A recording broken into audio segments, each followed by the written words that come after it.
Hello and welcome to SixSigmaTV.net. My name is Steve Finney. I'm one of the Master Black Belts here, and today I'm going to go over the principles of design for Six Sigma, or more commonly known as DFSS. So why do we use DFSS?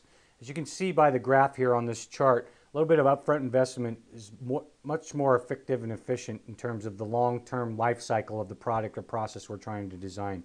You can see by this graph here, proactive company spends a lot more time up front testing things out, making design changes, etc. prior to launch.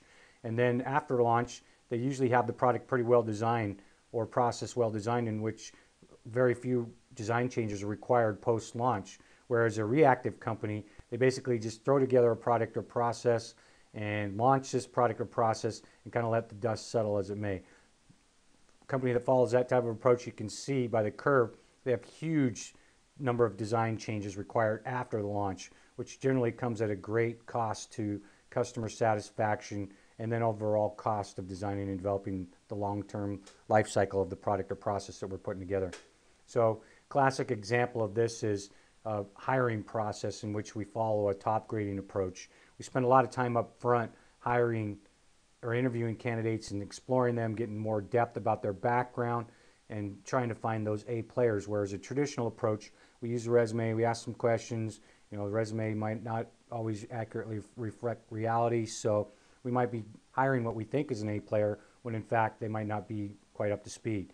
So following the top grading approach, investing all that time up front, takes a lot of time from our people that are interviewing these folks, but using that approach, if we gain a 90% success rate in obtaining A players, whereas the traditional approach gives you a 25% success rate, which translates into, if we need to hire 10 A players, hiring the top grading approach, we get 11, we hire 11, we get 10. Whereas a traditional approach, we have to hire 40 people in order to get those 10 A players. So that's a huge, huge difference. So it just shows you, illustrates nicely how investing up front can really pay off in the long term. This shows you a slide on design influence on overall cost. You can see on the left there is our actual cost of designing a product, but then you see to the right the overall cost influence on the lifetime of the product or service that we're designing. You can see the actual design is one of the smallest elements of the design part itself, but in the overall lifetime of the product or process makes up almost 70% of the influence on the overall cost. So you can see a little bit more effort up front. It's going to have a huge impact on the overall cost of the design. What is DFSS? It's basically a proactive design where we set targets and specs for what is critical to the customer based on the data we've collected from our customer, our voice of the customer, VOC. CTCs are then cascaded through the use of QFDs, etc., to help us get down to those requirements that we need to proactively design into our product or process prior to launching that product or process. It helps us with the predictability of the capability of the design before even building that design product or process fully out. And then we build quality into the design of the product. Traditional approaches use inspections to monitor quality within a process, whereas using DFSS, we're proactively designing quality into the product or process. That way, we eliminate the need for inspections post-development because we've already designed quality into the product or process up front, saving us a lot of inspection or virtually eliminating the need for inspections altogether. How do we decide between DMEDI or DMAIC or DFSS and DMAIC? Once we ask ourselves first, does a process exist? If no, we need to design new, so we'll follow DMEDI.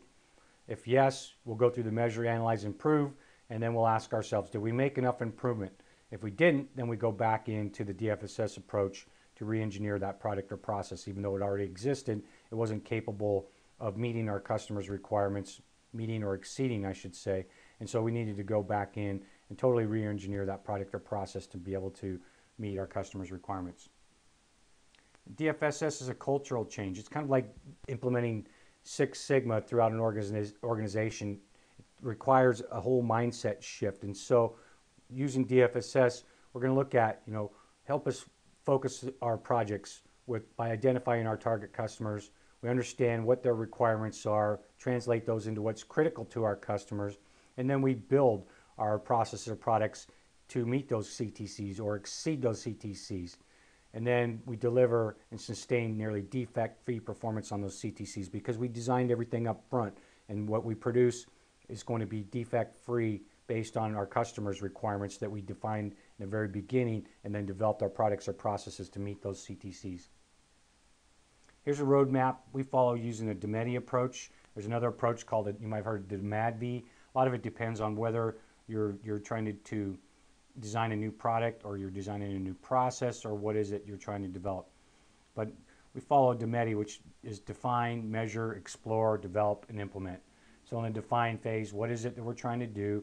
Do we have current process already, and do we need to re-engineer it? So if we already have that, we have some existing data. If not, we're going to go in and define the charter for the new product or process, develop our project plans, and then develop some kind of a risk mitigation plan. Then in measure, we're going to go out and understand what it is our customers want. Traditional, measure from a DMAIC, only we're going to use the QFD quite a bit more in a measure phase for design for Six Sigma project than we do in a typical DMAIC project. So we'll go through the first 1 or 2 houses of the QFD, and then after that we'll complete an FMEA on what we've come up with so far.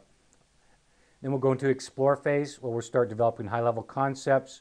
We'll start selecting some design alternatives, and then once again we're going to perform an FMEA on those high-level designs. Make sure we're not going to have any risks that are going to come and get us later on. And then we're going to complete QFD 3s and QFD 4 as appropriate, based on whether or not it's a process or a product.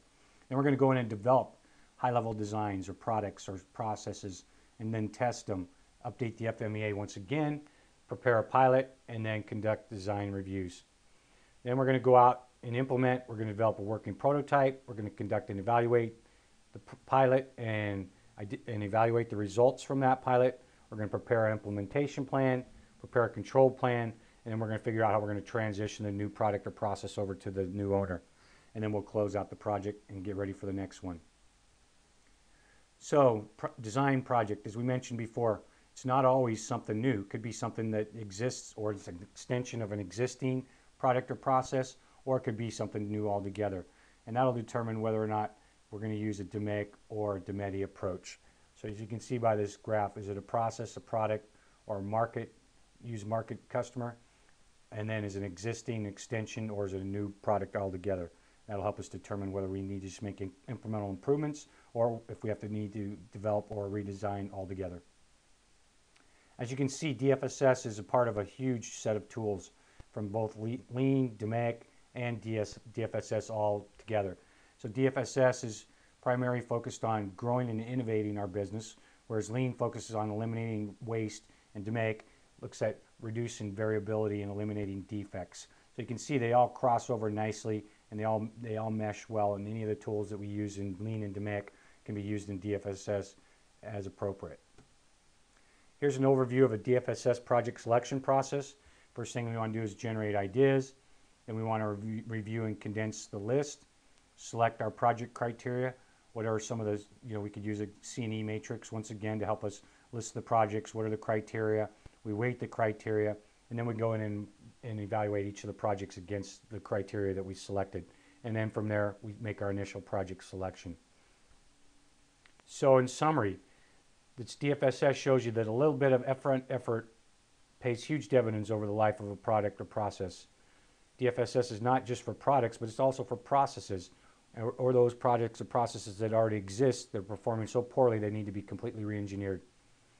And utilizing DFSS is one of the best ways to be a leader in your industry, by developing world-class products and processes up front, versus based on the feedback we get from upset customers that we launched a new product or process that doesn't meet their requirements. So once again, continue to watch SixSigmaTV.net for all your information you need to drive Six Sigma into the DNA of your organization. We're trying to shift the mindsets of organizations, both businesses, government, nonprofits, what have you. All of these tools will apply just as well to your organization. So if you need additional help, feel free to contact us at SixSigmaTV.net. It's our passion to help people make things better, to efficiently utilize resources more effectively and efficiently, and help make this whole entire world a more sustainable place through the efficient utilization of what resources we have. So there you go. I hope you've enjoyed this high-level overview on what is Design for Six Sigma and some of the principles associated with properly selecting and execute a Design for Six Sigma project. So stay tuned to SixSigmaTV.net for further information on Design for Six Sigma and other Six Sigma related topics. In the meantime, if you have any questions, feel free to contact us at SixSigmaTV.net with any questions or any support you might need. Thank you.